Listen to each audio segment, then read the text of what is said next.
Bom sábado a todos. Meu nome é Jefferson, sou da Igreja do Vargem Grande. Já vim aqui uma vez fazer alguns domingos, mas já faz bastante tempo, né? E é bom estar aqui com vocês novamente, né? Estou aqui com a minha esposa, Alexandra, com a minha cunhada, Karina, e mando um abraço da Igreja do Vargem Grande para vocês, né? Hoje a gente também saiu para entregar os livros. Foi uma coisa especial, principalmente para mim. Já fazia bastante tempo que a igreja não... Sempre a gente, né, fala assim, sabe? Sempre tem aquela... Quem é alguém do Ministério Pessoal está aqui? Sobe mais? Oh, tem que baixar. Alguém do Ministério Pessoal está aqui? Então, você chama o pessoal para a igreja aqui, ó. Vamos entregar alguma coisa, vamos fazer visita, 2h da tarde. Já era, é difícil, né? Por quê? O sono bate, né? Você quer evangelizar o travesseiro, né? Você quer, né, descansar. E aí acontecia isso sempre, né? Na igreja, poucas pessoas iam, né? E aí veio a pandemia. E aí tudo online, tudo, né, nas lives e tal. E hoje na Igreja do Vargem Grande, que é uma igreja menor do que aqui, né, apareceram mais de 30 pessoas para fazerem a distribuição dos livros. Foi uma bênção, criança pequenininha assim, né, foi muito legal. Foi Deus mesmo, né? Foi Deus que está conduzindo a semana de oração lá, Deus que conduz a semana de oração aqui. Né? E ele vai fazendo os milagres no meio da igreja, porque, assim como eu disse de manhã lá na igreja, Deus é o dono da igreja. Né? Por mais defeitos que ela tenha, essa igreja tem dono. E esse dono não é o pastor, não é a associação, não é... O dono dessa igreja é Deus. Ele que manda aqui. Ele que é o dono de todas as coisas. Então, ele vai direcionando aquilo que é melhor para a obra dele. Ele cuida da obra dele, né? Então, nessa já noite, né, eu quero convidar você a abrir sua Bíblia, lá, sua Bíblia ou seu smartphone crente aí, né, só Arautos, né? Tem no smartphone. Atos capítulo 9, versículo 15. Atos capítulo 9, verso 15, né, é também sobre o amor que vive. Né? Esse amor que vive, ele que motivou a vida de Paulo, a vida dos apóstolos, a vida de todas as pessoas que fizeram parte da igreja e fazem parte da igreja. Nós só existimos porque aquela figura tão bonita, né, que está ali sendo projetada é real. Né? O túmulo está vazio. Jesus, ele ressuscitou. É por isso que a gente está aqui. É por isso que Paulo, todas as vezes, né, em que ele pregava a palavra de Deus, a pregação dele, a maior pregação da vida dele, era ele aparecer na igreja. Só o fato de Paulo entrar na igreja já era uma pregação. Imagina, uma pessoa que mata outras pessoas, que concorda com o sofrimento do outro, que causa o sofrimento no outro. De repente, aquela pessoa entra pela porta dessa igreja aqui, se converte e começa a trazer um monte de gente para essa igreja. Isso é uma pregação. A vida dele era uma pregação constante. E para você que diz, mas não tenho nada para assistir, né? Na TV não tem nada. Não tem mesmo, mas eu vou te dar uma dica legal. O filme O Apóstolo Paulo, né? Paulo, o Apóstolo, de 2018. Se você puder assistir esse filme, ele é muito bonito, fala bastante ao coração das pessoas, ele conta a história do apóstolo de uma maneira bem interessante. Vai falar como o amor de Deus transformou a vida desse homem. Né? Já quando ele estava na velhice. Eu deixei lá para o pessoal do som, né, só para passar aqui um trailer aqui, pode ser?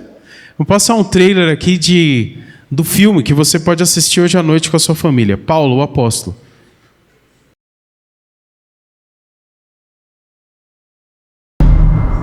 Vale a pena, vale a pena, vale a... Alguém já assistiu esse filme?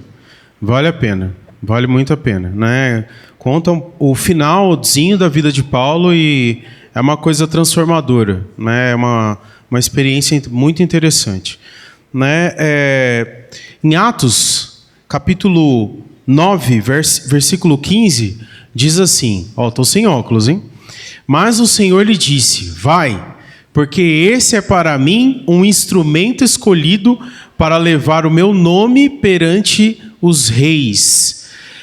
Quem está falando aí é Deus. E Deus está falando para Ananias. Ele está falando para o profeta dele. Ele está falando assim, aumentaram ali. Está falando assim, vai, porque esse é um instrumento. Hoje, vocês entregaram os livros aqui, né? Hoje pela manhã ou à tarde, depois do culto? À tarde, depois do culto. Vocês, e lá no Vargem Grande também a gente fez isso, foram, e nós somos, instrumentos de Deus. Instrumentos de Deus para abençoar a vida das pessoas. Nós fomos hoje usados. Mas Deus disse para Ananias, vai, porque esse aí é um instrumento. E em Atos, aí mesmo, no capítulo 9, no próximo verso, versículo 15, esse amor que transformou a vida de Paulo, diz assim, o versículo 15 a gente já leu, o versículo 16. Verso 16 diz assim, pois eu lhe mostrarei quanto lhe importa sofrer pelo meu nome. Desde o começo do ministério de Paulo, o amor de Deus, o amor que vive, brotou no coração dele, lá no caminho de Damasco. Ele não pôde suportar aquela luz, caiu do cavalo, literalmente. Depois foi hospedado na casa de alguém. E depois de estar ali 3 dias sem comer, sem beber nada, orando a Deus, Deus mandou o profeta lá na casa onde ele estava. Falou, vai lá, porque esse é um instrumento que eu vou usar poderosamente para levar o meu amor para o mundo inteiro. Paulo tinha no coração dele que ele evangelizaria todo o mundo. Todo o mundo. Ele fez boa parte disso. Ele cumpriu a missão de uma maneira extraordinária. Extraordinária. E antes de começar o ministério de Paulo, ele fala, a palavra de Deus diz assim, eu vou mostrar que eu vou usar ele muito e também vou mostrar o quanto que ele vai sofrer. Ele vai sofrer muito por amor de mim. Ele vai sofrer. Paulo já sabia disso. É claro que ele sabia disso. Imagina você que chegar aqui na igreja, causar sofrimento, dor, desespero, levar alguns irmãos daqui da igreja, matar esses irmãos e depois você vem pregar aqui no sábado na igreja. Você não acha que as pessoas que foram ofendidas, as famílias que foram ofendidas por Paulo, não queriam retaliação? Mas é claro que queriam. É claro que queriam. E não só essas pessoas, os chefes de Paulo também queriam retaliação. Eles também perseguiram ele. Ué, como assim? Você está do nosso lado hoje e você está do lado do inimigo depois? Então ele foi perseguido pelos dois lados, tanto dentro da igreja quanto fora da igreja. Ele foi perseguido demais, mas Deus já tinha mostrado isso para ele. E ele reconheceu. Quando ele escreveu aos Filipenses, no capítulo 4, ele falou de tudo aquilo que ele tinha passado já na vida dele, por amor a Cristo. Vamos ler? Filipenses capítulo 4, versículos 11 até o 13. Você pode projetar aí para a gente? Com aquela letra, beleza. Digo isso, não por causa da pobreza, porque aprendi a viver contente em toda e qualquer situação. Tanto sei estar humilhado como estar honrado. E tudo, em todas as circunstâncias, já tenho experiência. Tanto na fartura como na fome, e assim de abundância como de escassez. O versículo 13, tudo posso naquele que me fortalece. Paulo passou fome, passou frio, foi açoitado, foi humilhado, foi preso. Poucas coisas aconteceram com uma pessoa mais do que aconteceram com ele. Aconteceu muita coisa. Por quê? Por que alguém decide sofrer desse jeito? Porque ele estava cheio do amor que vive.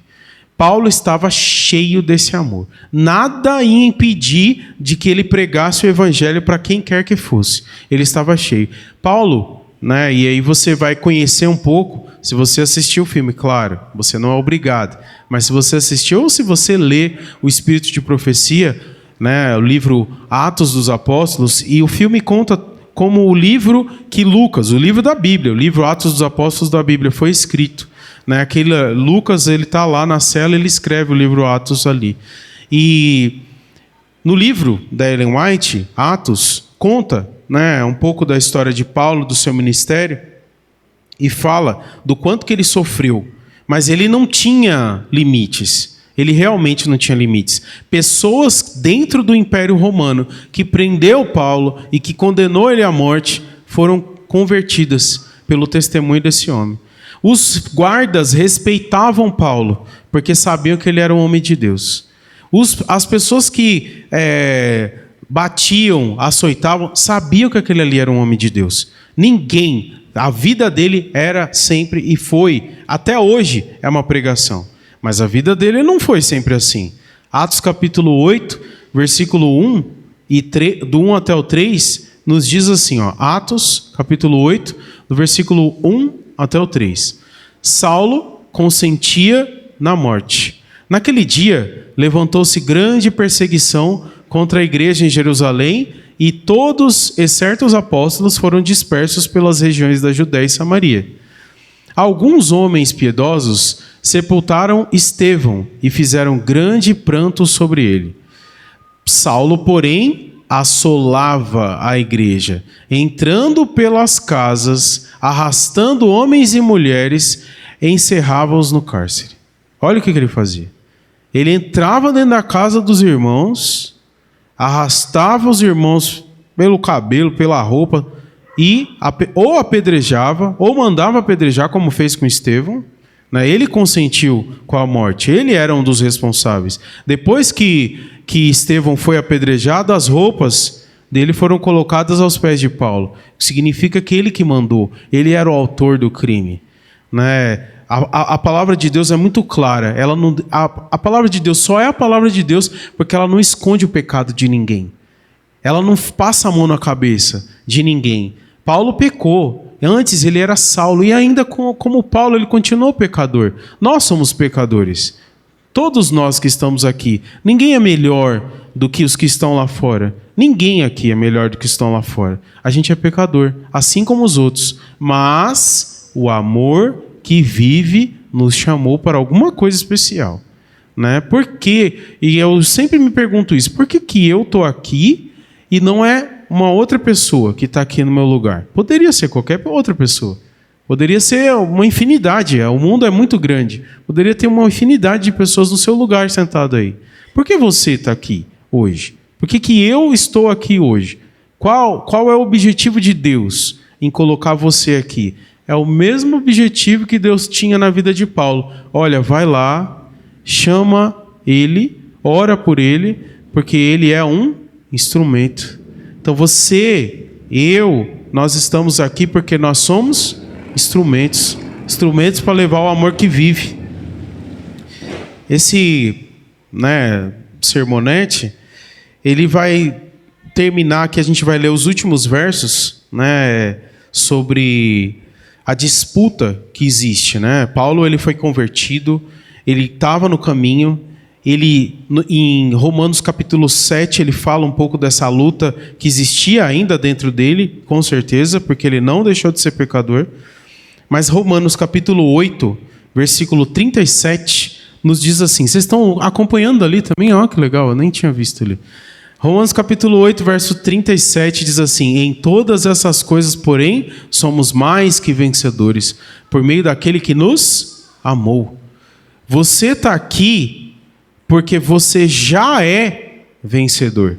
Já é vencedor. Paulo escreveu isso aos romanos no contexto de que os romanos, eles queriam vingança. Eles queriam vingança contra a perseguição que estava se infligindo à igreja. Eles queriam vingança, eles queriam partir para pancadaria. Falou, não, eles estão matando a gente, eles estão perseguindo, eles prenderam Paulo, eles vão matar Paulo. E a resposta de Paulo é essa. Outra resposta muito bonita de Paulo, se você ler a primeira carta aos Coríntios, capítulo 13, você vai ver as respostas que ele dá contra a perseguição, contra o abuso, contra tudo que existe nesse mundo mal. A resposta de Paulo e a resposta de Jesus é a mesma, o amor. O amor, ele que fez você estar aqui hoje. Não foi nada diferente, né? Existem vários versos, mas um muito bonito que diz: o amor de Cristo me constrange. Você já se sentiu constrangido? O que significa se sentir constrangido? Constrangido tem o aspecto ruim, mas existe o constrangimento bom. Quando você entra num lugar, aquela pessoa te trata tão bem, tão bem, tão bem, que você se sente constrangido. Você olha para você mesmo e fala assim: nossa, eu não mereço tudo isso, né? Eu não mereço tanto. É nesse sentido que o amor de Cristo nos constrange. Ele nos trata tão bem, tão bem, tão bem, e nos dá tudo, que a gente olha e fala assim: mas eu não mereço isso, eu não mereço tudo isso. Mas Cristo diz: nós somos mais do que vencedores. Quem vence? Vence o quê? Você pode vencer uma corrida, você pode vencer uma queda de braço, você pode vencer uma disputa, uma corrida de carro, um jogo. Você pode vencer várias coisas, mas nós estamos disputando alguma coisa. Por isso que ele falou que a gente é vencedor. O que a gente está disputando? O que está em jogo aqui, hoje, nessa noite já? O que está em jogo? O meu e o seu coração. A nossa salvação em Cristo. Nós estamos na disputa, mas quem luta por nós não é a gente. Por isso que a palavra de Deus diz: nós somos mais do que vencedores. A gente já venceu a disputa. A única coisa que a gente tem que fazer é continuar andando. Só isso. A disputa já foi vencida. Ela já foi ganha. Último verso de hoje, para a gente ouvir mais uma vez um louvor muito bonito. Se a gente já venceu, o vencedor, ele sempre ganha alguma coisa. Sim ou não? O vencedor de um jogo, nem que ele ganhe, sei lá, não é apostado, mas ele ganha o mérito, né? Eu sou melhor do que você. O vencedor de uma corrida de carro, ele ganha dinheiro. O vencedor de, sei lá, tem vários tipos de vencedores. E sempre tem um prêmio. Que prêmio você espera estando aqui hoje, nessa noite já de sábado? Qual é o nosso prêmio? Nosso prêmio é? Nosso prêmio é a vida eterna, né? Nosso prêmio é estar ao lado de Cristo eternamente. Mas tem uma coisa que talvez, eu não sei se você já pensou para parar nisso, né? Não sei se você já meditou sobre isso, sobre o porquê que Cristo saiu, né, desse túmulo. Ele sai, ressuscita, funda a sua igreja, manda a igreja pregar o evangelho. Para quê? Para quê? Apocalipse, o último verso que a gente vai ler hoje, Apocalipse, os últimos dois, né? Apocalipse capítulo 3, versículo 21 e 22. O porquê? Qual é o prêmio? Por que a gente é mais que vencedor? Ao vencedor, dar-lhe-ei sentar-se comigo aonde? No meu trono. Assim como também eu venci e me assentei com o meu Pai no seu trono. E o versículo 22. Quem tem ouvidos, ouça e o que o Espírito diz às igrejas. Você tem ouvido? Então ouça. Você é mais que vencedor, né? Você, eu, a igreja do Vargem Grande, a igreja que está aqui, nós somos príncipes eternos do reino de Deus. Isso é o que o amor de Cristo fez por mim e fez por você e vai continuar fazendo pelas pessoas que a gente entregou os livros, pelas pessoas que virão aqui encher os bancos, o amor de Cristo vai trazer muito mais pessoas do que já tem aqui. Muito mais. Por quê? A verdade é, o amor de Cristo é vivo. Ele é vivo e eficaz. A gente vai ouvir agora mais um louvor com o Samuel. E eu peço que você ore a Deus. Pense na pessoa que você quer ver nesses bancos durante a semana.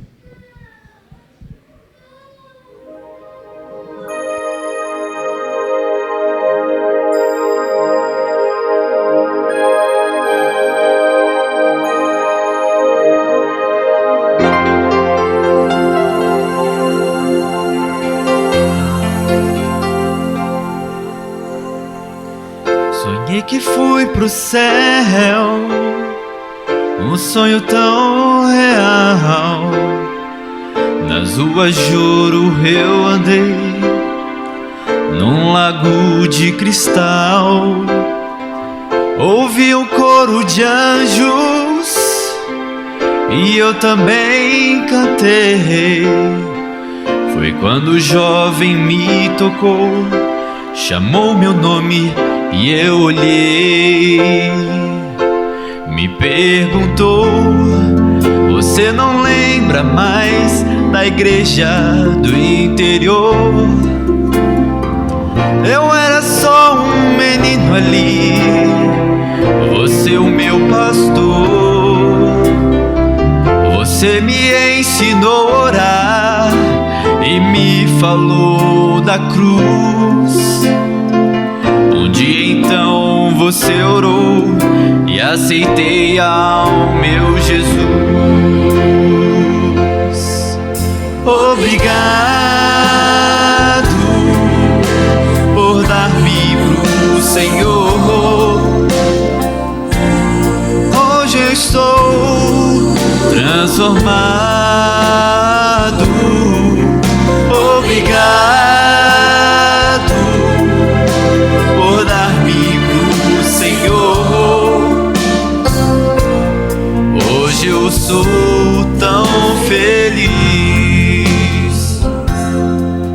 E um rapaz chegou me dizendo: você me trouxe luz, pois deu um livro a outro alguém, falando de Jesus.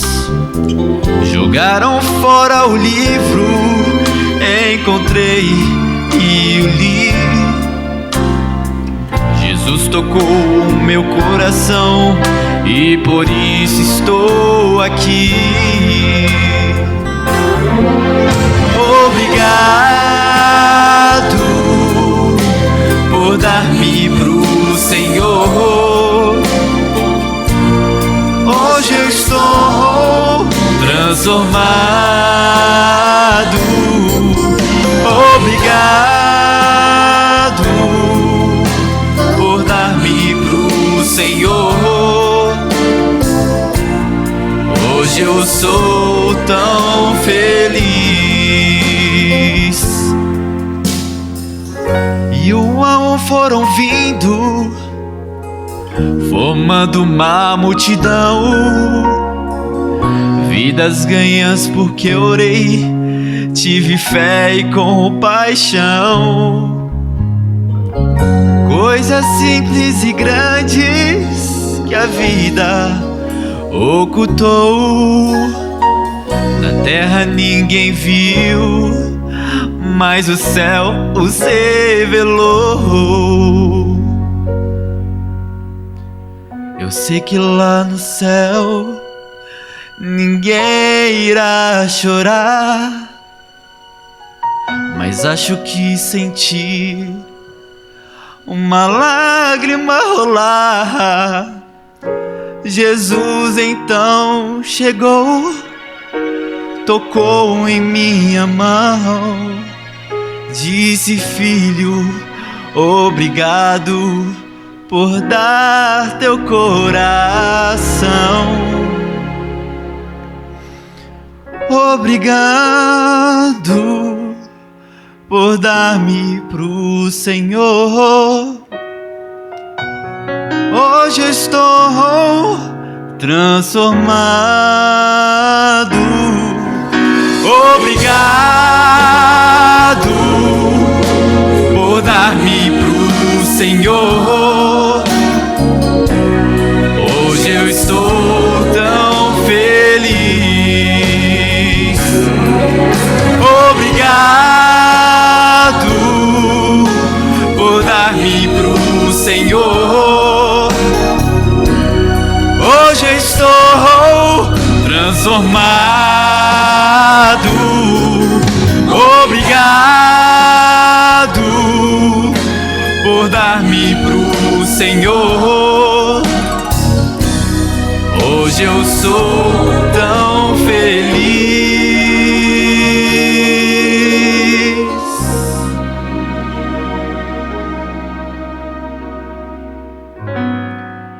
Hoje eu sou tão feliz.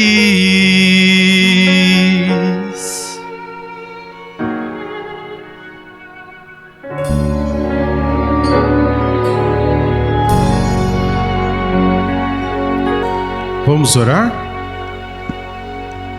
Senhor nosso Deus, nós te agradecemos por tudo que o Senhor falou ao nosso coração hoje pela manhã, agora e pelos louvores, mas nós te agradecemos também porque um dia o Senhor nos chamou para ser, assim como Paulo, instrumentos nas tuas mãos.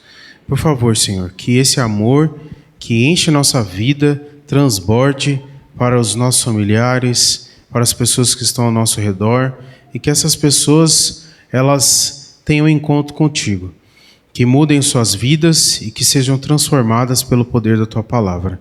A gente te agradece por esse dia, te agradece por esse sábado e te pede uma semana abençoada nas tuas mãos, em nome de Jesus. Amém.